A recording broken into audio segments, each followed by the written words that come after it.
posso ser, eu tenho idade para ser avô de vocês, vocês têm uma ideia. Né? Eu ainda sou um cara sortudo, estou sobrevivendo até hoje, aos 77 anos de idade. E eu, quando eu comecei essa aventura minha de escrever e mexer com as palavras, eu tinha a idade de vocês, talvez até mais novo. Eu tinha 12 para 14 anos que eu comecei a rabiscar os cadernos da escola. Eu já não ficava satisfeito só com aquilo que eu aprendia na aula, na escola, e começava a rabiscar meus próprios textos. Eu sou filho de um jornalista, eu sou filho de uma família pobre. Eu venho, minha mãe era professora primária, né, no tempo de Santa Teresa, e nos anos 60, quando eu fui jovem, Santa Teresa era a periferia, a cidade acabava mais ou menos por ali. Né? Era uma cidade muito menor, ela tinha tipo 300, 400 mil habitantes, ou seja, ela era uma quarta parte do que é hoje. Essa era a cidade que eu cresci e vivi. Meu pai era jornalista e ele fazia muita questão dos filhos dele saberem pelo menos escrever e ler. Né? Nós todos estudamos em escola pública, eu fui formado no Instituto de Educação, escola pública. Mamãe dormia na fila para poder matricular os filhos. Aquela vida de dificuldade, mas todos nós estamos crescendo com muita fé, muita esperança que a gente podia transformar o mundo com a nossa própria mão, com o nosso próprio trabalho. Essa era a ansiedade que eu tinha na idade de vocês. E eu comecei a rabiscar meus cadernos. Era o caderno de matemática, mas não importa, eu escrevia um verso, escrevia uma ideia qualquer ali atrás, arrancava aquilo e jogava dentro de uma mala que eu tinha. Botava essa mala debaixo da minha mesa, debaixo da minha cama. A minha cama, na verdade, dormiam 5 irmãos num quarto só, porque era uma casa pequena e eu tinha aquele monte de irmãos. Né? Então eu dividia o meu quarto com mais 4. Era eu e mais 4 irmãos morando no X4. Aí eu enfiava a minha mala debaixo da minha cama, eles respeitavam, sabiam que era o meu segredo, ninguém mexia. Eu fui guardando ali aquela papelada. Ia para a aula, eu saía, chegava em casa, todo mundo dormindo, eu escrevendo coisas. Nos meus 14, 15 anos, né? Nessa idade de vocês aqui. E fui escrevendo e fui jogando aquele monte de papel na mala velha. Aí um dia eu cheguei da aula, todo alegre, mochila, não sei o quê, mochila que a gente usava era aquela pasta mesmo, né? Aí eu chego com a minha pasta e já jogo minha pasta em cima. Quando eu entrei no meu quarto, aí eu já levei o mortal. Eu levei um tapa, porque estava o meu pai sentado na minha cama, uma das 4, 5 camas pequenas, era tudo beliche, né? No meio em cima, por baixo, no meio. E aí, meu pai mexendo na minha papelada. Nossa Senhora, aquilo, cara, eu fiquei gelado de medo, né? Que estavam todos os meus segredos ali, tudo que eu escrevia secretamente, todas as minhas ideias, todos os meus protestos, todas as minhas broncas, sabe, tudo que eu tinha de bom e de ruim. Né? Escrever isso, né? Botar a sua própria alma para fora. Né? Então eu escrevi o que eu tinha de bom, mas eu escrevi também o que eu tinha de ruim. Eu inventava histórias, eu inventava peças de teatro, estava tudo escrito. Inventava contos, era o conto de do menino que era filho de uma prostituta que aconteceu não sei o que com ela. Eu ficava inventando coisas malucas da minha cabeça e escrevia essas coisas. Aí quando meu pai chegou e começou a chafurdar minhas coisas lá, mexer nas minhas coisas, eu tive um tapa, né? Eu falei, meu Deus do céu, o que é isso agora, né? Aí ele ainda mais. Ele falou assim, meu filho, senta aqui do meu lado. Aí eu congelei, né? Falei, pelo amor de Deus. Eu era jornalista, fazia questão que todo mundo escrevesse bem, né? Aí o meu pai, a coisa que meu pai me falou, foi a coisa que me fez escrever pro resto da vida. Eu falei, agora eu nunca mais vou parar. Sabe o que ele me falou? Ele falou, meu filho, eu estou lendo seus textos aqui agora e eu só tenho uma coisa para te dizer. Você está começando por onde eu ainda não cheguei. Aquilo foi o maior elogio que eu podia ter recebido na minha vida, né? Aí eu falei, é isso que eu quero fazer pro resto da minha vida. Aí eu nunca mais parei de escrever. E comecei a escrever, aí eu comecei a juntar a minha mala lá, os papéis, né? Aí eu já não tinha mais esse problema mais com meus escritos, né? Eu continuava guardando eles nas malas, mas já não era mais segredo. Aí, um outro dia, eu chego em casa, tava o meu irmão mais velho com a minha mala em cima, mas a mala virou uma mala pública, né? Todo mundo podia chegar lá e mexer nela. Eu falei, gente, que é isso? Tava ele lá mostrando minha papelada para um amigo dele. O amigo dele era um cara que tinha acabado de chegar de Três Pontas, em Belo Horizonte. O mais velho é Marilton? É o Marilton. Ah. O Marilton é meu irmão mais velho. Então tava lá o Marilton fuxicando minha papelada com um amigo recém-chegado de Três Pontas. Esse amigo não era ninguém nada menos do que o Bituca. Ele me apresentou Bituca. O Bituca é o Milton Nascimento. Todo mundo já deve ter ouvido falar alguma vez na vida, pelo menos, né? Foi o cara que se tornou meu amigo número 1, se tornou meu parceiro e com o qual a gente construiu uma carreira, né, de contribuição para a cultura brasileira com as músicas. Eu tenho mais de 300 músicas gravadas, e as músicas já foram gravadas no mundo inteiro. Obviamente que vocês não conhecem, porque são músicas que pertencem a uma outra geração, né? Assim como as músicas da geração do meu pai, eu também não conhecia, né? É natural isso, a gente conhece aquilo que é da nossa época, aquilo que nos chega mais frequentemente. Agora, a gente tem uma coisa chamada história, né? A gente tem uma coisa chamada história do Brasil. A história é exatamente o acúmulo das experiências dos nossos ancestrais, dos que vêm antes da gente. Porque a música que é feita hoje, ela não surgiu do nada. Ela começou de algum lugar. Ela começou a partir das músicas que já existiam, que já estavam feitas, né? Essas músicas foram influenciando, as pessoas foram se modificando, foram se transformando de acordo com a época e foram criando outras músicas de uma outra cultura que é totalmente diferente da que era na minha época. Né? Vocês por acaso já ouviram falar em Caetano Veloso? Todo mundo já ouviu falar em Caetano Veloso, uma grande parte, que é um artista famoso no Brasil, né? O Caetano Veloso, esse livro aqui, eu escrevi esse livro contando essas minhas aventuras, contando essas histórias todas da minha participação dentro da música popular, chama-se Os Sonhos Não Envelhecem, Histórias do Clube da Esquina. Eu vou abrir aqui, porque eu quero ler uma coisa que eu acho que pode situar não só o Clube da Esquina, mas como também a minha própria pessoa, nas palavras do Caetano Veloso, que escreveu esse prefácio a meu pedido, né? Ele era super meu amigo, sempre fomos amigos, entende? Aí eu pedi para ele escrever esse prefácio. Se eu achar.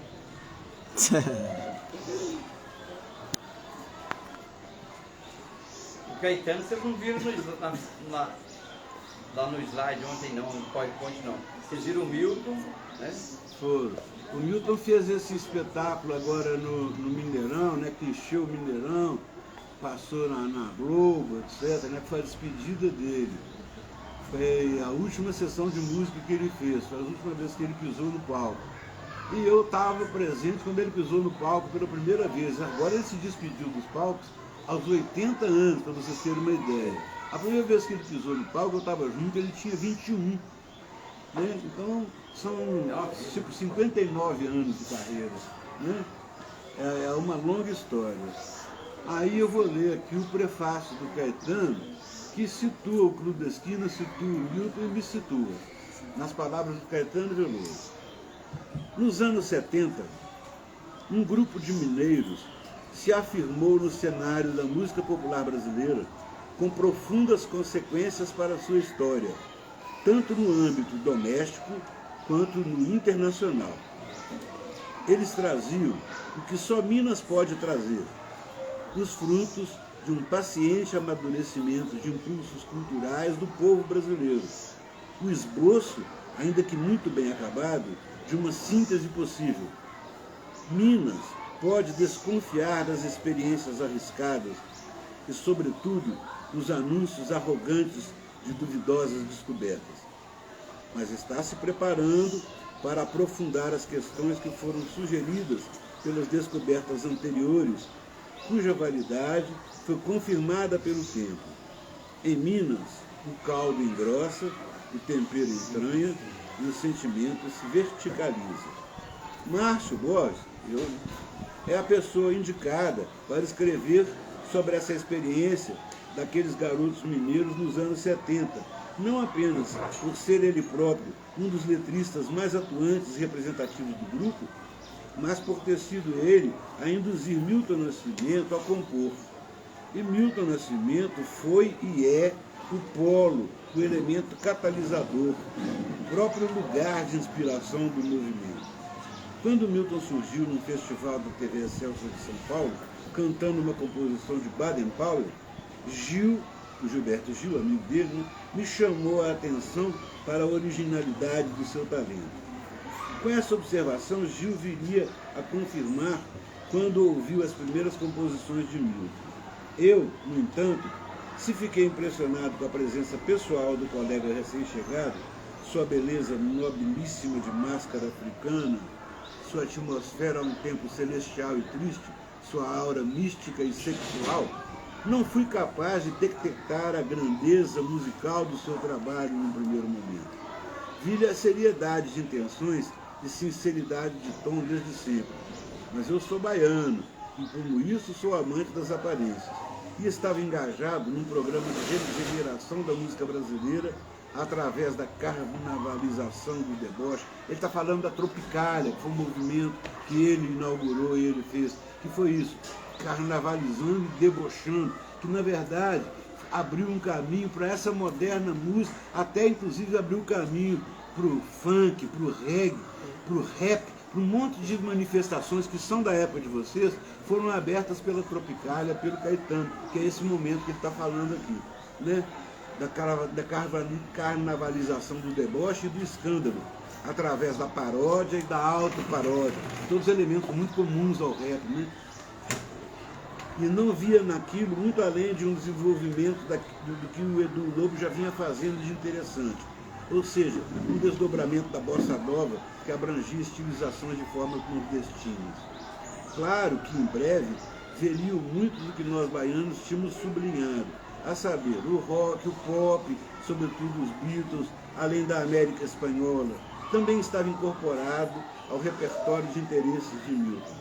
Mas todo esse conjunto de informações desempenhava funções distintas em seu trabalho no Norte, sem apresentar ruptura com as conquistas da bossa nova, exibindo especialmente uma continuidade em relação ao samba jazz carioca. Milton sugeriu uma fusão que, partindo de premissas muito outras e de perspectiva muito brasileira, concluía com a fusion inaugurada por Miles Davis. Miles Davis foi um músico, um trompetista americano que foi considerado um cara revolucionário na vida, na música, na história da música mundial, porque ele inventou esse estilo chamado fusion, que era uma grande novidade instrumental na época. E o Caetano está falando simplesmente que nós inventamos essa fusion antes do Miles Davis. Quer dizer, ele está dando maior valor para o trabalho que a gente inaugurou, que veio a ser chamado como Clube da Esquina, né? Então, orgulho-me de não ter me entregue a um repúdio por um simples do que era diferente de mim. E de por isso poder hoje ter um diálogo enriquecedor com essa diferença. O que me levou a isso foi minha reverência pela música. Milton sempre foi, obviamente para mim, um músico muito maior do que eu. Caetano Veloso falando que o Milton era um músico muito maior do que ele. É a modéstia do Caetano, porque eu acho que eles são tão grandes um quanto o outro, né? Pelo menos a contribuição deles para a cultura brasileira, para a música brasileira, está em igualdade de condições. Para contar sobre esse lado de dentro dessa história de Mineiro, sobre a vida vista do ângulo daquela esquina que nomeou o grupo famoso, Márcio Borges, sensível, poeta, cheio de inteligência e amor, mostrou-se generoso bastante para decidir se escrever para nós esse livro. Então esse livro está aqui, eu vou entregar para você, né, para a biblioteca? Para a biblioteca. A diretora chegou aqui, diretora. Então, por favor, Gente, dia típico. Bom dia. Bom dia. Eu vou entregar aqui para... Dedicatório. É dedicado a todos os alunos da escola. Como eu tenho um exemplar só, esse exemplar poderá servir para todos que quiserem. Aí vai ficar disponível, aí depois você vai Colocar dedicatório. colocar o dedicatório para nós. Muito obrigado, seja bem-vindo, tá? Volte outras vezes. tá? Tá certo. Vocês, Felipe já se apresentou, ele é formado em música na Universidade de Bituca, então assim, Aquele lá, Márcio. muito bacana, nosso ex-aluno, aí agora vem prestar um serviço aqui na escola com a bagagem que ele traz, tá? Esses meninos são nota 1000, eles são os alunos mais bonitos da cidade, os mais inteligentes, tá? Essa é a melhor escola da cidade, seja bem-vindo. Opa, muito obrigado. Confio plenamente em suas palavras. Aê! Tá começando, já tá formando. Bom, gente, então é o seguinte. Ô Márcio, ontem eles viram, nós fizemos projeção, estudando com eles um pouco, introduzindo o Clube da Esquina, né, e você. Aí viram uma foto antiga, famosa, sua, você saindo do edifício ali, entendeu? Louvinho lá e tudo. Pois é, embora vocês possam não acreditar, eu já fui jovem um dia. Eu só Já fui jovem, cabeludo, revolucionário, sabe? A música veio disso, a nossa música veio disso, da nossa convivência com a rua, com a posse que a gente tinha da cidade. A gente andava por Belo Horizonte, por todos os bairros, como se a cidade fosse nossa. Eu e Bituca, a gente saía, a gente tomava umas e saímos depois, antes de compor nossas músicas, a gente saía passeando pelas ruas. Aí a gente chegou ao cúmulo da gente adotar uma árvore pública, que estava lá na rua Rio de Janeiro. A gente adotou a árvore, o Bituca tomava os porres e ficava abraçado na árvore, chamando a árvore de mãe, ô minha mãe! E aí escreveu um poema lindo para a árvore. Ele não chegou a musicar esse poema não, mas ele escreveu um poema lindo para essa árvore. Bom, então a nossa época foi essa. Eu era estudante do colégio de Santa Thaís, de Santa Teresa, depois fui para o colégio estadual e fui conhecendo essa galera, tudo no movimento estudantil, entende? O centro da nossa vida era a escola. Como todo jovem, os amigos são os amigos da escola, que frequentam a casa, são aqueles que você vai estudar com eles, passar um... Era a mesma coisa na nossa geração. Só que aí a gente foi descobrindo não só aquela afinidade que a gente tinha de estudar junto, mas a gente descobriu que a gente tinha várias coisas em comum. Por exemplo, o Tavinho Moura, que estudava comigo, eu descobri que o Tavinho gostava de cinema e de música também. Que eram duas paixões minhas. Aí, resultado, chamamos o Tavinho lá para casa, virou amigo do Tavinho Moura. O Lô Borges, meu irmão, vivendo lá dentro de casa. Foi chegando, foi vendo a gente ensaiar dentro de casa. O nosso quarto, que era aquele quarto pequeno, ele vivia cheio de instrumentos. Era um contrabaixo, aqueles contrabaixos acústicos, grandão, espalhado no chão, assim.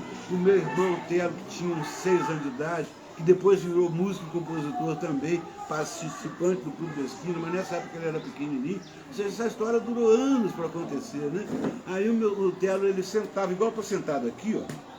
Ele sentava no contrabaixo, entendeu? E o contrabaixo tem aquela parte do meio, ele sentava igual se fosse um cavalinho. Ficava tocando nas cordas aqui. E aí eu chegava assim, o Bituca era o Milton, né? Eu disse, Bituca, o Telo vai acabar quebrando o seu contrabaixo. Deixa o menino montado lá, senão como é que ele vai aprender música se ele não tocar? Então o Bituca tinha a maior paciência com todo mundo. O Lô, mesma coisa, o Lô lá esfrangalhando o violão do Bituca, porque eles eram meninos, né? Moleque, 10 anos de idade, 9 anos. Eles não sabiam tocar merda nenhuma ainda, mas estava lá já mexendo nos violão. E eu, assim, zelador dos instrumentos, né? Sempre levando fora do Bituca. O Bituca, o outro tá lá estraçalhando. Deixa o menino, se ele não pegar no meu violão, como é que ele vai aprender música? Aí acabou que a mamãe comprou um piano. Comprou, porque já que esses meninos só querem saber de música mesmo, ela comprou um piano, pôs o piano dentro de casa. Aí, resultado, aquilo foi um estímulo, não só para todo mundo de casa virar músico, mas foi um estímulo para a vizinhança inteira não sair mais lá de dentro de casa, né? Aí era o dia inteiro, todo mundo em volta do piano, batucando o piano, fazendo isso e acolá. E em volta daquele piano a gente compôs muita música mesmo. Aí frequentava a minha casa, a galera toda, e vinha gente de fora, nego do Rio de Janeiro, tudo para frequentar lá em casa, né? Naná Vasconcelos, Eduardo Conde, muita gente. Eles foi dessa época ou foi depois, não tinha, né? Aí a gente fazia os festivais de música aqui também, sabe? E aí depois do festival, a gente ia lá para casa. Né? Aí Bete Carvalho, frequentou muito em casa também. Elis foi lá Elis também? frequentou em casa também, Elis Edina frequentou em casa. Fagner. O Fagner, mas o Belchior, antes deles irem para o Rio, eles vieram para Belo Horizonte, porque eles queriam, porque a gente já estava começando a ser famoso na época, o Destino já era um movimento assim, começando a ser considerado, e eles estavam chegando do Ceará, eles achavam que eles podiam fazer tipo um estágio aqui em Belo Horizonte para a gente chegar direto no Rio. Aí vieram, foram lá para Santa Teresa, ficaram em casa. O Fagner era cabeludo, tinha o cabelo batendo nas costas, assim, ele era completamente diferente do que ele é hoje, né? Não só pela idade, mas pelo visual também. E aí ele ia lá para casa, ele e Belchior ficavam lá, e eles ficavam atormentando mamãe, cantando, mamãe na cozinha, eles andando de violão atrás dela. Lá em casa era uma casa que só podia dar música, entende? Porque ali as minhas irmãs foram ser professor. Eu tenho 11 irmãos, gente. O Milton chegou lá em casa falando assim, eu sou o 12º. 11 irmãos, gente. 11 irmãos. Agora quem falar para ele que ele não, que mamãe falava, eu não tenho 12 filhos, não, ainda mais filho preto, ela brincava, né? Ela adorava ele era o predileto, ele era o preto, mas ele era o mais gostado lá de casa, todo mundo tinha um amor por ele. E ele falava, eu sou irmão também, e foi esse negócio de ser irmão, e foi sendo criado dentro de casa como irmão. E até hoje a gente se trata de irmão. Ele me chama enquanto, ô meu irmão querido, ô meu irmão, nós somos irmãos. Somos irmãos de sangue, irmãos de fé, irmãos de profissão e irmãos de quarto também. Porque ele cansou de dormir lá, eu dividi cama com o Bituca, entende? Chegava cansado do baile, e aí a gente chegava lá para casa, tipo, fazer um mexido de madrugada, não sei o quê. Aí o Bituca falava, eu não vou embora para minha casa, eu não vou dormir aqui mesmo. Claro, dorme aqui. Aí a gente dividia a cama, entende? Assim, igual o valete, né, de baralho, a cabeça para lá, outra cabeça para cá, os pés batendo um no outro e a gente dormia junto lá. Então esse ambiente familiar, eu acho que foi a coisa mais legal que o Clube da Esquina pôde trazer para a música brasileira. Porque isso que ele trouxe ficou sendo considerado uma coisa antológica. Porque todo mundo que vai falar do Clube da Esquina, os críticos, os outros músicos, quem quer que o conheça, vai falar principalmente da amizade que uniu as pessoas. Que uniu Tavinho Moura com Toninho Horta, com Beto Guedes, com Lobos, com Wagner Tiso, com Milton Nascimento, com Ronaldo Bastos, com Fernando Brant, e os nomes são numerosos. Todos nomes importantíssimos dentro da cultura brasileira. Que eu acho que agora que eu estou assim, tipo, aguçando a curiosidade de vocês vão naturalmente procurar saber um pouco mais. Né? Vou ouvir uma música desse cara aí, vamos ver o que é. Aí vocês vão ver que tipo de música que a gente fez. Eu tinha trazido um clipe grande para a gente ver aqui, mas a gente resolveu fazer aqui ao ar livre, que é melhor, mais fresquinho. Então, o clipe vocês podem procurar na internet, que tem no YouTube.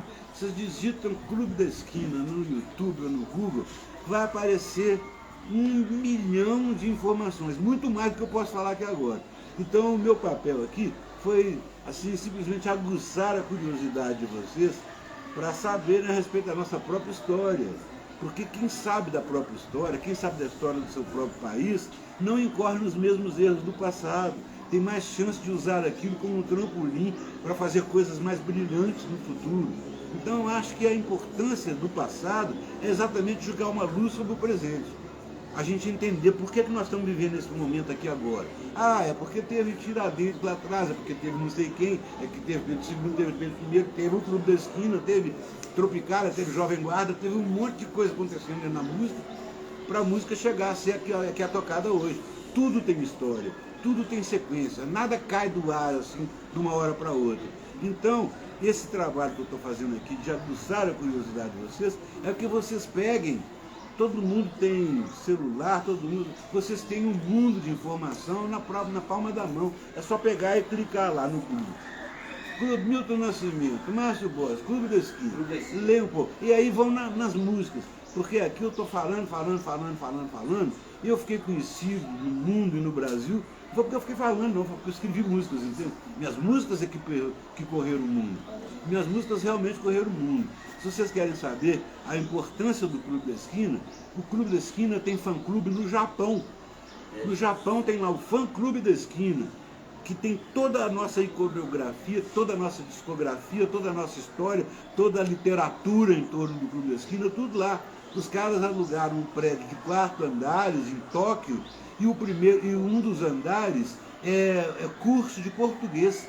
Tem professores de português que eles dão aula lá para as pessoas poderem entender as letras das músicas brasileiras, maiormente as letras do Clube da Esquina.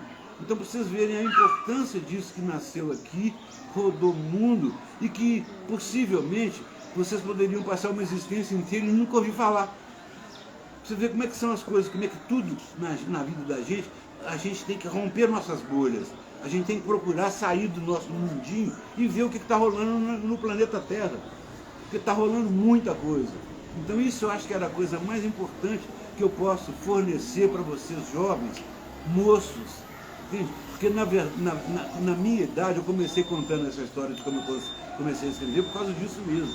Porque na idade de vocês eu era curioso demais. Eu era revoltado, eu não admitia o mundo ser daquele jeito que ele era. Eu queria mudar o mundo, eu queria transformar o mundo. Eu falei assim, eu não sou uma pessoa pacífica e pacata, não vou aceitar isso de mão beijada.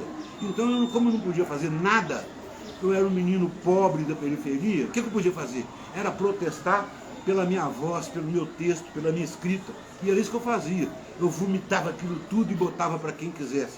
E minhas músicas foram feitas muito nisso também, muito nesse pique da revolta, do meu protesto contra aquilo que eu achava ruim, sabe? A ditadura, a exploração do homem pelo homem, o preconceito de classe, o preconceito de raça, essas coisas todas me indignavam a ponto de eu ter ido aos meus 17 para 18, 21 anos de idade, eu fui militar em partido clandestino para lutar contra a ditadura, eu fui ser clandestino, eu fui formar partido clandestino para poder pegar em armas e lutar contra a ditadura, coisa que era um sonho juvenil, um sonho maluco, impossível de ser realizado, mas muitos jovens embarcaram nesse sonho.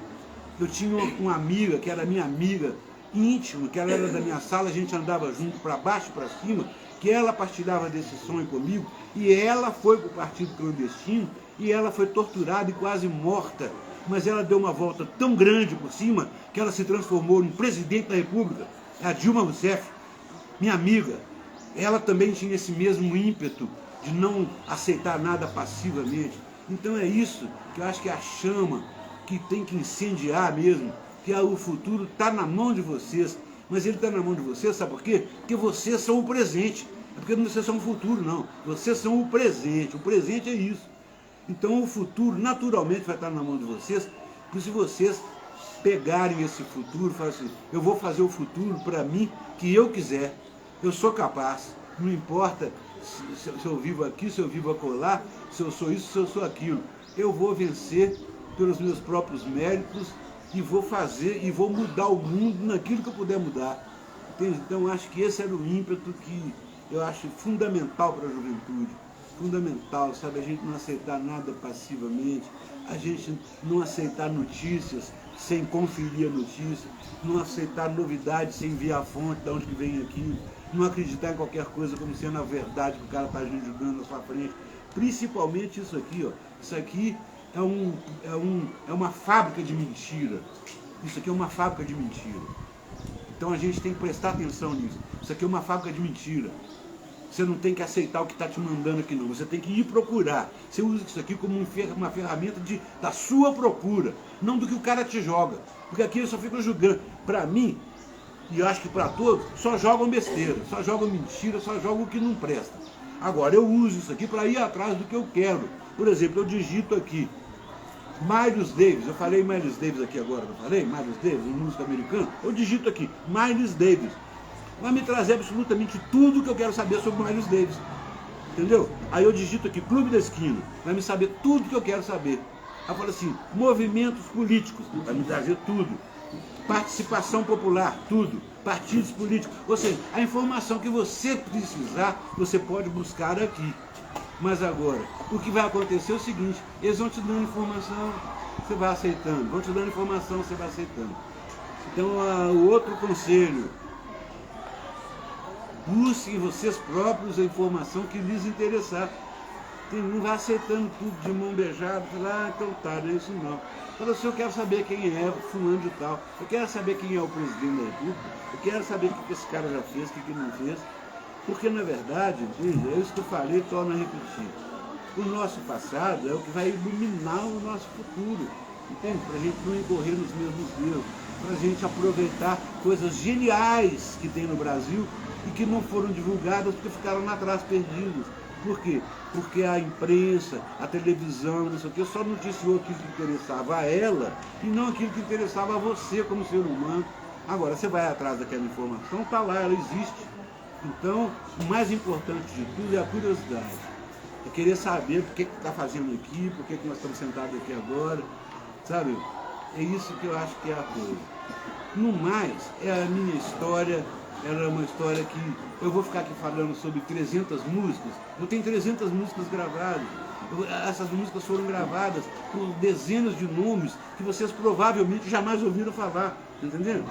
Então, agora, o que eu me recuso é achar que eu vivo num universo e vocês vivem no outro. Eu vivo exatamente no mesmo universo que vocês e vocês vivem exatamente no mesmo universo que eu.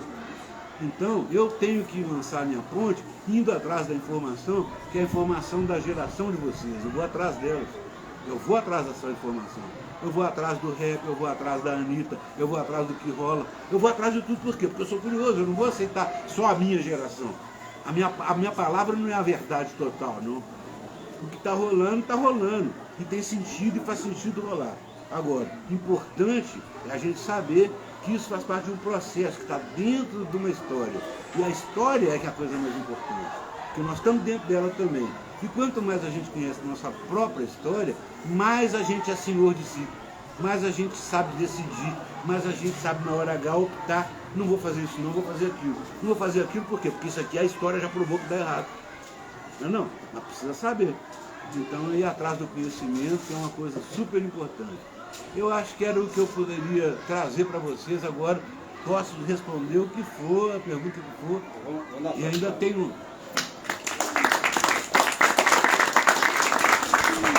Márcio, gente, eu queria saber de você. Levanta a mão para mim. Quem já fez ou faz poesia? Aqui, dessa turma aqui. Olha aí, olha aí, olha aí. Ele faz poesia, ele passou a vida toda fazendo poesia, tá? Então, se eu fosse vocês, eu perguntava, ô Márcio, Márcio Borges, dá uma ajuda pra gente, que conselho que você... Mas antes, depois disso, eu queria saber assim, toda música tem uma história, né? Não vou perguntar qual que é essa forma, porque não existe isso, né? Mas tem uma música que contar pra gente uma história, uma curiosidade dela, mas antes eu um conselho pra moçada aí que gosta de escrever a poesia escondidinha. O que você falaria para ele? Pois é, olha, que bacana essa pergunta dele, foi muito legal, porque eu fiquei surpreendido. Vamos levantar a mão de novo, os que escrevem poesia? Só para... Quase que a maioria escreve, tá vendo? Eu também levanto.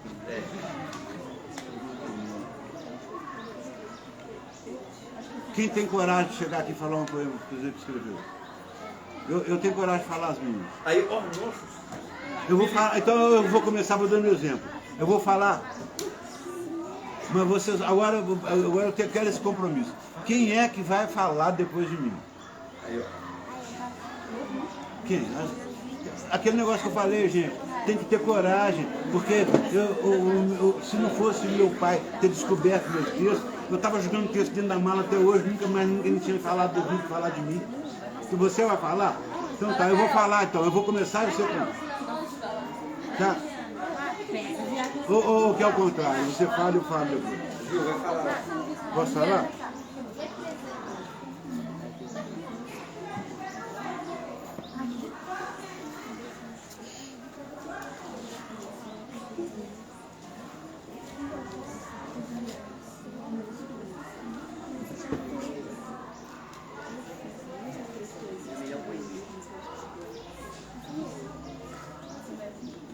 Vou falar o primeiro que eu escrevi. Um poema depois que já fui. Juntem meus pedaços na lata. De cada cova dos olhos brotem flores de prata. Espalhem minhas cinzas ao vento.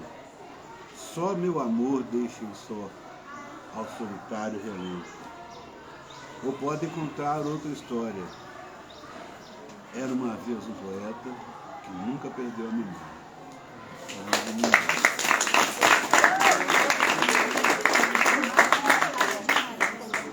Uma bucólica. Eu falo uma, você fala outra, eu falo uma, você fala outra. Vocês não vão fazer isso? Então topa, bacana. Que a gente começa a brincar de criar. Que a melhor coisa que pode ter é a criatividade. Bora lá, então fala assim, pode falar. Atenção, fala alto para eu poder ouvir. Com licença poética, Adélia França. Quando nasci em Jezbel, desse que toca trombeta, anunciou. Vai carregar bandeira, cargo muito pesado para a mulher. Esta espécie é envergonhada, aceita subterfúgios que me cabem, sem precisar mentir. Acho o Rio de Janeiro uma beleza, e, ora sim, ora não, creio um parto sem dor. Mas o que sinto e escrevo com pracina, inauguro linhagens dos reinos. Dor não é amargura, mulher desdobrável eu sou.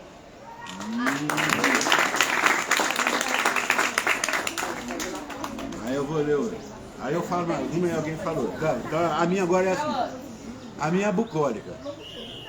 Tensas cordas cortam a suave redondez dos morros. Telégrafos riscam palavras entre bananeiras. Na velha casa, o velho pensa: por que fiquei tão conformado?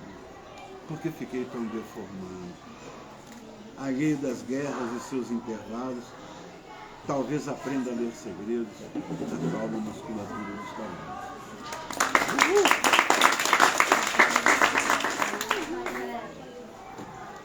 Vozes mulheres, Conceição e Bahia. Mas ó, A voz de minha bisavó ecoou criança nos porões na vida, ecoou lamentos de minha infância perdida. A voz de minha avó ecoou obediência aos bancos de tudo. A voz de minha mãe ecoou baixinho e revoltada no fundo das cozinhas alheias, debaixo das trouxas e roupagens sujas dos brancos. Pelo caminho empoeirado e rumo à favela, a minha voz ainda ecoa versos perpétuos, com rimas de sangue e fome. A voz de minha filha recolhe todas as nossas vozes e recolhe em si as vozes mudas caladas e engasgadas na garganta. A voz de minha filha recolhe em si a fala e o ar. O ontem, o hoje, o agora, na voz de minha filha se fará ouvir ressonância, o eco da liberdade.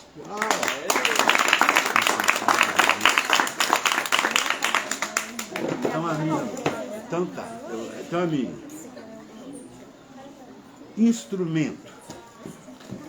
Essa eu resolvi fazer toda em minha. Só para. olha lá que legal, gente. Instrumento. Instrumento eu invento 100% atento ao momento.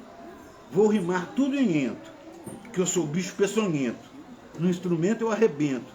Monumento, arregimento, movimento, tento outro nascimento. Lamento o sofrimento e elevo o pensamento ao sol e ao vento. Instrumento meu talento, meu intento violento, meu filhote, meu rebento. Instrumento, cumprimento de um velho juramento, mandamento na torrente com seu lento andamento. Pachorrento instrumento, meu bento alimento, meu sustento, meu tormento ao relento, para ver até onde eu aguento.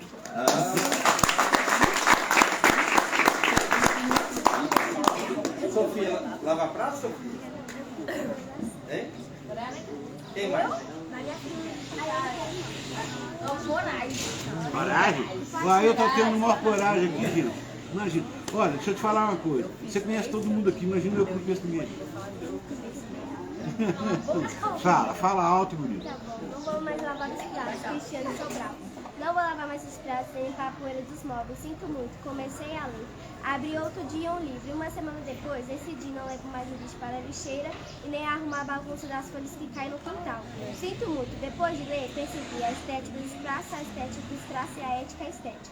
Olha as minhas mãos quando mudo as páginas dos livros, mãos bem macias que antes e sinto que posso começar tudo distante.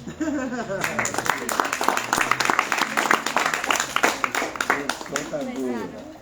Essa aqui eu escrevi para o meu amigo Fernando Brant.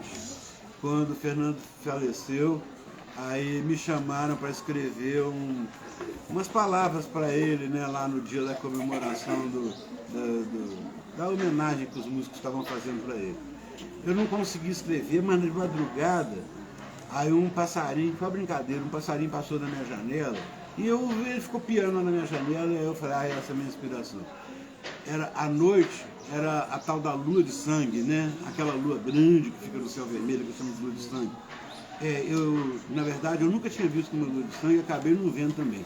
Porque eu fiquei tão preocupado em escrever lá os trecos do Fernando Brant, que eu esqueci que estava rolando a lua de sangue e acabou que não saiu também. Na manhã seguinte eu escrevi rapidinho, indo para o local, eu escrevi os versos que me vieram por esse passarinho. Chama-se Lua de Sangue. Assim, perdi a lua de sangue, estava catando siri, embora que não me zangue, de lama até por aqui, diz o menino no mangue. Quando o senhor foi chegando com olhos de sucuri, fazia noite e chovia, e foi aí que eu vi, que correr mais eu não corro, mas se não correr já morri. Mas dessa vez se eu morro, eu volto com minha gangue, porque já me preveni. Preparei um bang-bang para sair daqui voando no meu voo colibri. Mas antes, passo adiante, o brilho do meu diamante, o nó que eu tirei do barbante. Meu nome é Fernando Brant e ainda estou por aí.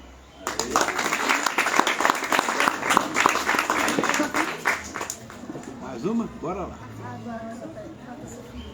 Ana, vai, Vitória.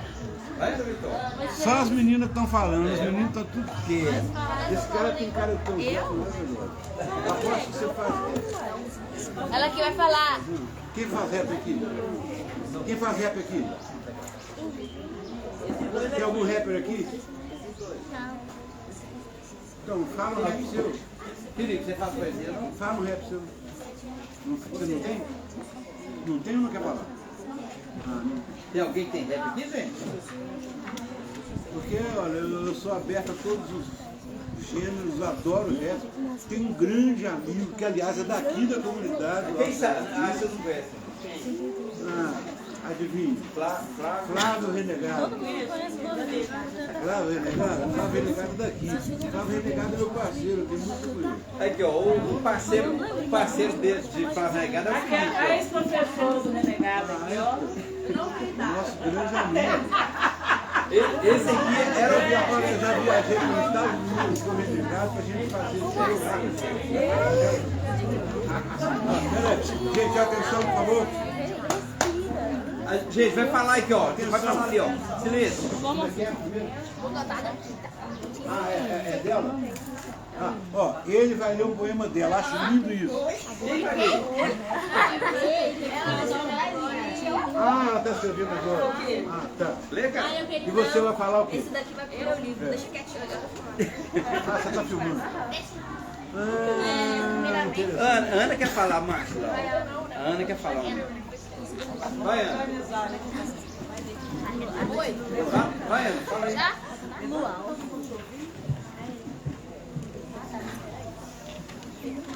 O amor do poema. O que é o amor de verdade? É uma vida romântica ou é uma vida do campo? Nunca saberemos, porque se não vivemos o amor, nunca...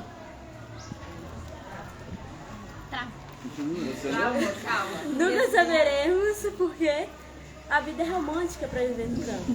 Mas e se o campo não fosse campo? O campo é sempre campo, mesmo não sendo o campo.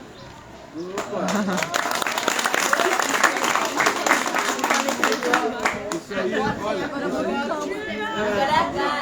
Como é que você chama? Ana Vitória. É o seguinte, parece um pouco assim, sem sentido, mas faz total sentido, porque o poema é isso, o poema é o que dá o sentido às coisas, que dá um sentido oculto. Por exemplo, você quer ler de novo essa parte do campo? Você lê para nós? Porque eu vou comentar alguma coisa a respeito disso que você escreveu. Só dando como exemplo. Ou então me dá que eu leio. Me presta atenção. É porque eu quero comentar essa coisa que você falou do campo, seu campo. Repete isso aí, por favor. É porque é muito interessante. Tem uma jogada poética interessante que você vai falar sobre ela. A vida é romântica para viver no campo. Mas e se o campo não fosse campo? O campo sempre é campo, mesmo não sendo o campo. O campo sempre é campo, mesmo não sendo o campo. Ela deu vários sentidos à palavra campo para poder terminar com uma indagação filosófica, né, de verdade. O campo só faz sentido se for o campo. Mas qual campo? É o campo da terra? É um campo abstrato? Vamos supor, por exemplo, vamos estudar o campo da matemática. É um campo abstrato, não é o campo chão.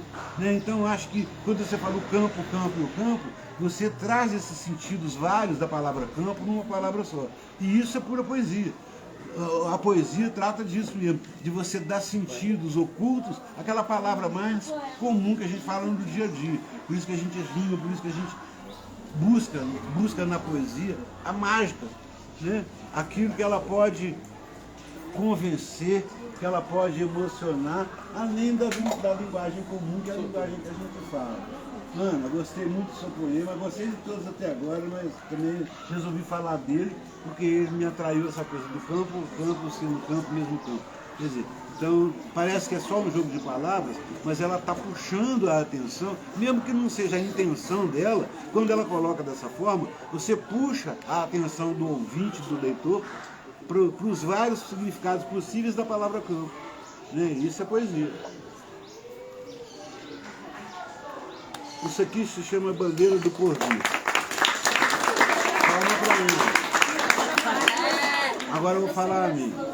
Chama-se A Bandeira do Porvir. Essa aqui foi um poema, um dos poucos poemas que eu fiz livremente, sem música, e entreguei para o Milton Nascimento, que ele fez uma música em cima desse poema que eu vou ler. Mas como eu não sou cantor e nem lembro direito da melodia que ele criou em cima, eu vou ler o poema. O poema se chama A Bandeira do Porvir. O espaço, o deserto e a noite me conhecem. Vou seguindo sempre por trilhas que sobem e outras que descem.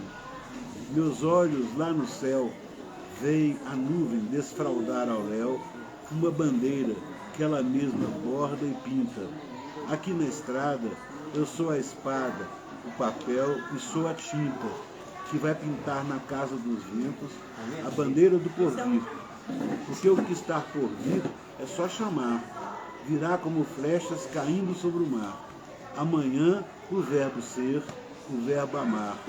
Amanhã guardar este tesouro no bosque da saudade. O amor é sempre o melhor lugar para quem quer se abrigar da tempestade. Com tal bandeira nas mãos, vou ao encontro dessas fontes no penhasco das sombras, com a força do meu braço, a firmeza do meu arco, construir outro amanhã, na forja dos guerreiros, caminhar com você até o fim de nossa rua, que o nosso caminhar, com certeza, já recebeu as bênçãos da lua. Uhul! O Márcio, o Cauã quer... Vai lá, entrega pra ele lá. Mostra pra ele aí. Leio. Bota mais luz. Eu acho que ele fez agora, não foi não? Fiz agora, tá meio feio, Ninguém me deu. Márcio Borges, não sei fazer rap nem poesia, mas estar na sua presença, fico com muita alegria. Você é uma lenda. Do Clube da Esquina, você é o meu ídolo. Amo as suas poesias. Ô, rapaz!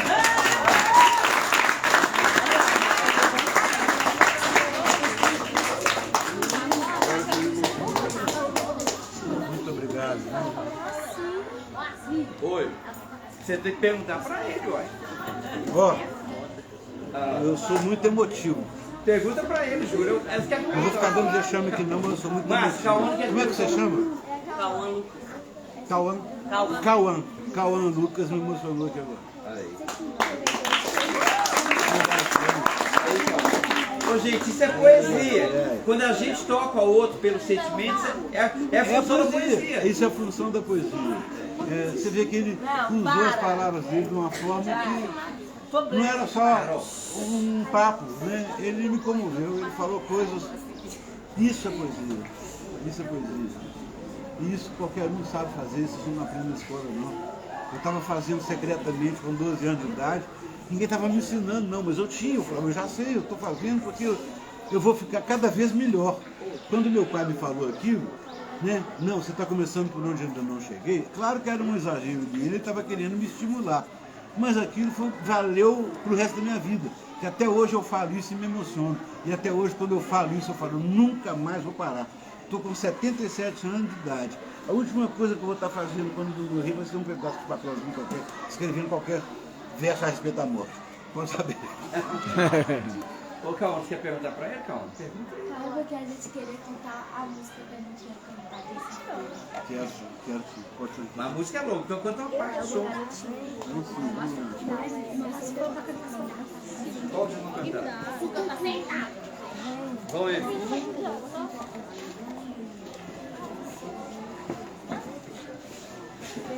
É um rap funk, hein?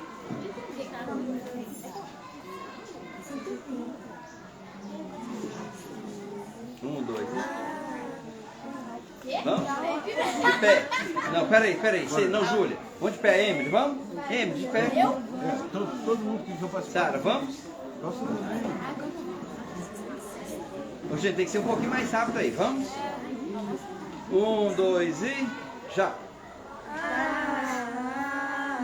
Ela não é objeto de ninguém, não. Ninguém manda no seu coração.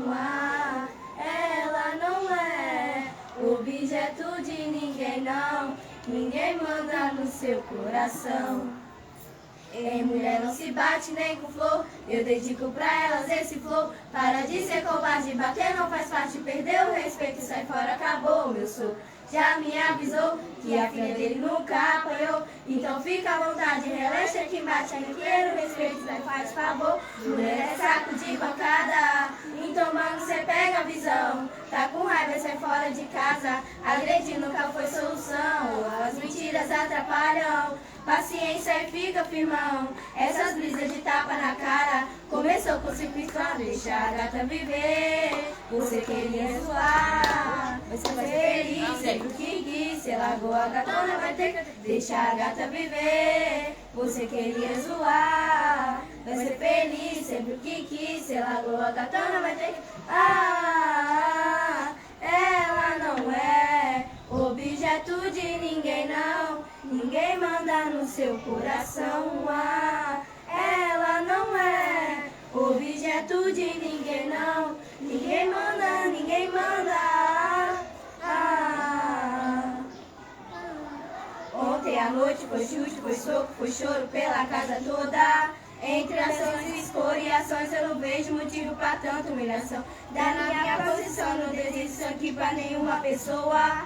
Quanto rancor eu guardei por ter que acompanhar essa situação. Vi meu herói se tornando vilão, vi minha coroa jogada no chão. Cena de filme não traz a imagem daquela lembrança no meu coração. Enchi a cara, parecia uma boa ideia, mas dentro da só me deixou uma boné. De dois vizinhos assistindo na plateia, atrás da vizinha pra ninguém me ver. Mas isso salva uma mulher. Triste ver o seu rosto, cicatrizes pelo corpo, marcas que esse falso amor te trouxe. É triste ver o seu rosto, cicatrizes pelo corpo, marcas que esse falso amor te trouxe. O tempo te trouxe o melhor, mas nem sempre foi bem assim. Vida sofrida na mão de alguém que dizia te fazer feliz. Vestígios, trago de vidros, gritos sobre perigos. Cansou de ser submetida a relacionamento abusivo. Traumas que ela carregou, matou no peito e se empoderou. Mostrou que a vida pode ser melhor depois que ela se libertou. Foram 4 ou 5 meses que ela esteve feliz, mas os ciúmes dele que ela se viu refém. Hoje tá toda mudada, nem sai de dentro de casa, se entra na bancada, ela que sai como errada, sempre mexendo as paradas. Só bateu o rosto, caiu da escada. Sei que é difícil falar, mas não pode se calar, não, não, não, não.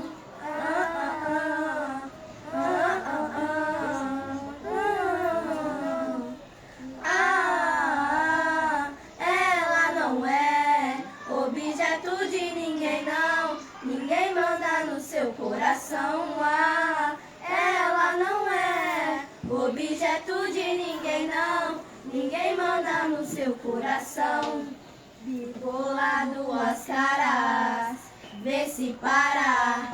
Me tratava bem, agora me maltrata. Foi um do maior dos erros, vê se para. A culpa não é minha se você é canalha. No começo era bombom, muitas flores, se fazia de bom, agora me traz dores. Não quero mais sofrer, vou viver de todas as formas, me fortalecer. Triste ver o seu rosto, cicatrizes pelo corpo, marcas que esse falso amor te trouxe. É triste ver o seu rosto, cicatrizes pelo corpo, marcas que esse falso amor te trouxe.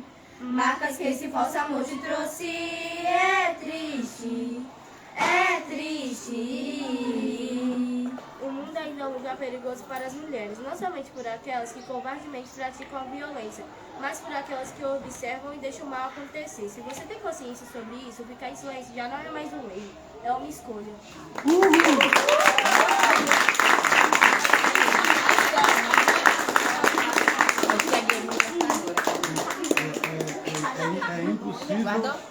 É impossível não falar para vocês o que eu vou falar aqui agora.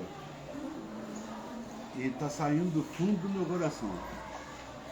Eu vou repetir para vocês aquilo que meu pai me falou quando eu tinha 12 anos de idade. Vocês estão começando por onde eu ainda não cheguei. Genial. Tudo que eu poderia dizer está aí dito. Tudo. A função da poesia, o protesto, a liberdade, a bandeira a ser carregada. Está tudo aí. Nada a dizer. Por nós todos eu tenho que dizer que é uma honra receber essa palavra que você deu pra gente. É uma honra. Muito obrigado. A honra minha. Eu estou aqui absolutamente tocado. Estou saindo daqui depois de ter ouvido uma obra-prima. Vocês fizeram uma obra-prima. Isso aí sim. É isso aí que é a coisa. Eu me sinto totalmente feito e realizado porque eu não posso dizer mais nada. Vocês já estão sabendo muito além do que eu já poderia dizer. Juro mesmo. Parabéns para vocês, vocês são brilhantes. É um pequeno quarteto em si, né? Não é? Puxa, maravilha total. Bacana, e a apresentação também é genial. Muito bacana. Bom, eu não sei o que eu vou falar agora. Mas essa aí não tem mais nada para falar. Felipe quer falar. Vem cá, agora eu queria ouvir. Alguém mais vai falar? Você vai falar? Não.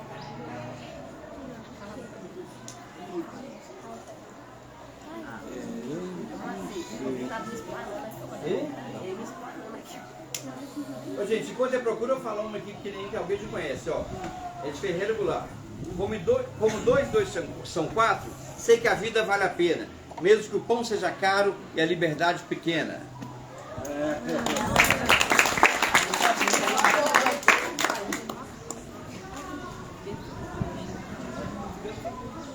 Então, gente, para terminar aqui, né, quer dizer, para terminar a minha fala de poema, vou ficar aqui o tempo que vocês quiserem, me perguntar o que quiserem, eu vou responder, porque até o tempo que for.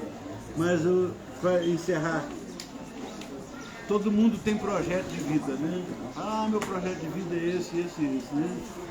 Bom, aos 77 anos, o que eu posso ter? Eu posso ter um projeto de fim de vida, né? Eu posso ter perfeitamente um projeto de fim de vida. Então eu escrevi um poema chamado Projeto de Fim de Vida. Quem se anima a remar comigo a onda final da maré da minha vida? Já vejo na praia adiante o cessar dessa viagem, mas enquanto viver, quero viver plenamente, fazendo coisas belas, circulando coisas belas, ter canções e livros prontos, lidos, relidos, preslidos, ouvidos por muitos ouvidos, vagar como um cão vagabundo e espalhar poesia e amores por este trágico mundo. Quero encher o trem das coisas belas, inventar tônicos para as dores, tocar trompete e piano, e para melhorar meu plano, editar a sentença de Anaximandro em honra a Paulinho Jordano, de onde surgem todas as coisas, para lá deverão retornar. Bem melhor do que ficar digitando na frente de uma telinha inutilidades sem par, esperando online a pressão estourar. Eu ainda quero viver de amor, mas não quero mais falar e rimar até virar pelo avesso. A poesia me deu bom dia, mas mudou para outro endereço. Agora prefiro cantar as almas e as coisas interditas, entreouvidas nas pedras e na poeira do osso do mistério chamado tempo, onde se embebedam de nada o soldado, o gnome e a fada, o poeta, o camponês, o déspota e a meninada. Lá, o campo da poesia, o campo, essa enguia que mela a praia, deixando um rastro de lesma, quando não dança em volta da fogueira, ao vento que roda a saia, levando leveza, trazendo umidade e bolor, em gestos de puro amor. Eis meu retrato, borrado, sem foco, do fundo do próprio ser me toco, me choco, me recoloco. Sou eu sem selo, sou eu sem gesso, sou eu sem preço. E quem quiser que volte lá no meu começo. Para encerrar, a gente tem aqui um moço que está aqui muito tímido. Ele é contemporâneo renegado aqui na escola. Poxa, prazer te conhecer. Levanta aí, Felipe. Então manda uma aí. Então, na verdade, eu não vou falar nenhum poema não, esse não é meu forte, sou músico, sou formado na faculdade do Bituca, né, faculdade do Bituca. Já estudei sobre você lá na faculdade, né, estudei sobre o Clube da Esquina. Para mim é um privilégio conhecer pessoalmente, não te conheci, conheço sua obra, né? E para mim é uma satisfação imensa ver os meninos aqui, né, os meninos super interativos, e ver eles e você conseguir cativar os meninos com a poesia, que é uma coisa que eu acho que aqui na escola a gente, o Moacir faz isso muito bem. E fala para vocês que é um privilégio estar aqui. Na verdade eu estou aprendendo com todos vocês. Fui aluno da escola e voltar aqui e estar trabalhando com vocês aqui na escola, para mim é um privilégio. Fui um aluno muito rebelde, né? Tentava romper as barreiras da minha forma, da forma que eu aprendi aqui. Eu acho que a arte é isso, a arte mostra pra gente, né, um leque de possibilidades, né, não só na poesia, mas como na música, né?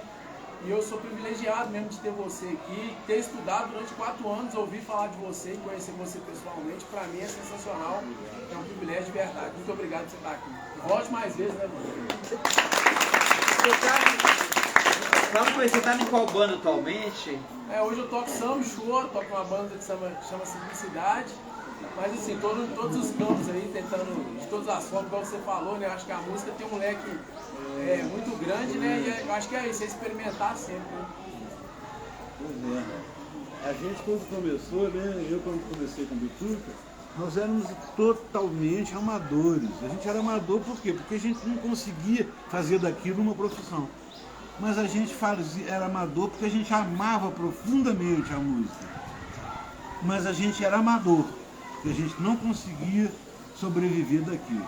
O Bituca, ele trabalhava no escritório, ele era datilógrafo no escritório, de Furnas, no centro da cidade, na Praça 7, ele trabalhava lá.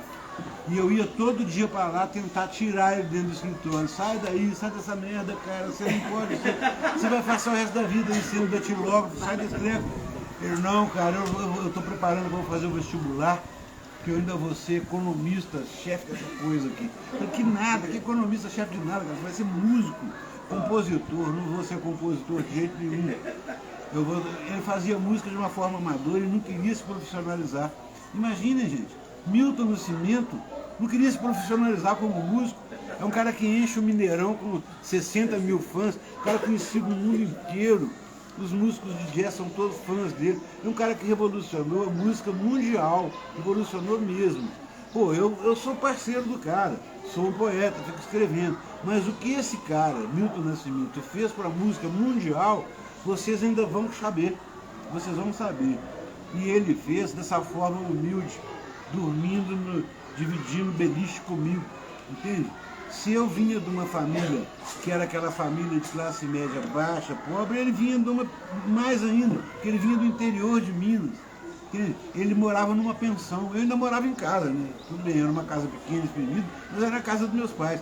Ele não, o Bituca morava na pensão. Ele só foi ter uma casa própria depois que ele já tinha ganho festival, depois que ele já tinha começado a fazer dinheiro. Aí ele foi comprar o primeiro apartamento da vida dele. Já era adulto, já tinha mais de 30 anos de idade, né? Então, a vida de ninguém é fácil, né? Mas eu acho que com a perseverança, a batalha e aquela certeza de saber o que quer, né? Igual, por exemplo, esse poema lindo que elas cantaram e leram aqui para nós. Elas sabem exatamente o que elas querem. Elas sabem exatamente onde está a maldade da vida. Elas sabem exatamente onde está o ponto fulcral ali de se libertar do machismo, de se libertar da violência doméstica. Então, tudo coisas que fazem parte do nosso cotidiano, que elas colocaram sob uma forma poética. As coisas que eu coloquei também nas músicas do Clube da Esquina foram todas coisas do meu cotidiano, as coisas que eu mesmo sofria, as coisas que eu queria mexer nelas, as coisas que eu queria revolucionar, as coisas que eu não aceitava calado. Então isso são os frutos, são o alimento da nossa poesia, né? A nossa consciência, o nosso amor e também a nossa revolta são o alimento da nossa poesia. Então é isso aí, gente. Muito obrigado por vocês terem me ouvido tanto tempo. Valeu, eu fiquei aqui alegríssimo demais. E para encerrar, só uma coisa, os meninos, enquanto você falava, os meninos fizeram desenho, estão aí tentando trabalhar com grafite, né? Sim, grafite, sou apaixonado por grafite. Eles fizeram desenho, estavam meio assim com vergonha, mas eu acho que eles fizeram tanto coração que eles... Legal demais. Muito massa. Valeu demais. Então, eles fizeram com carinho. Vou levar com carinho. Mostra também. pra cá pra gente, por favor. Márcio. Agora eu vou... Mostra pra cá. Ah, tá. Vou mostrar pra cá. Eles fizeram 2 grafites meus. Eu quero ver esse retrato meu aqui pintado num quadro, numa parede dessas aí, tá? Na hora que vocês inaugurarem a parede, me chamam que nós vamos fazer um tour com a parede. Tá bom? Maravilha, muito obrigado. É meu? É meu?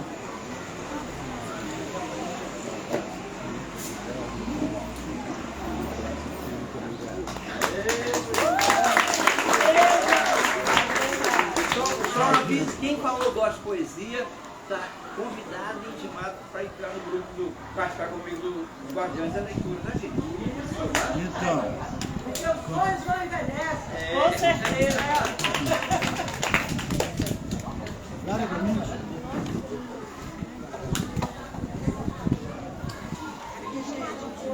Agora você faz um toque da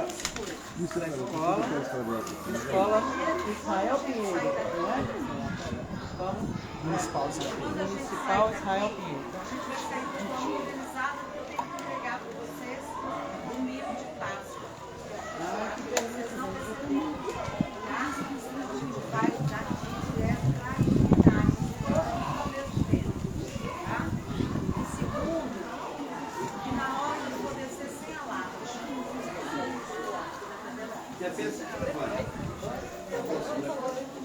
Terceiro, a gente adorou estar com vocês, viu, Mônica? Muito obrigada, acolhida. Foi um prazer ouvir que a gente está renovado, prestando na esperança dele, né? Que está na boca e na cabeça dessa rapaziada. Então, mas tem que fazer uma foto com a turma, né? Gente, quem gostou do encontro vai levantar a mão e dar um brinde.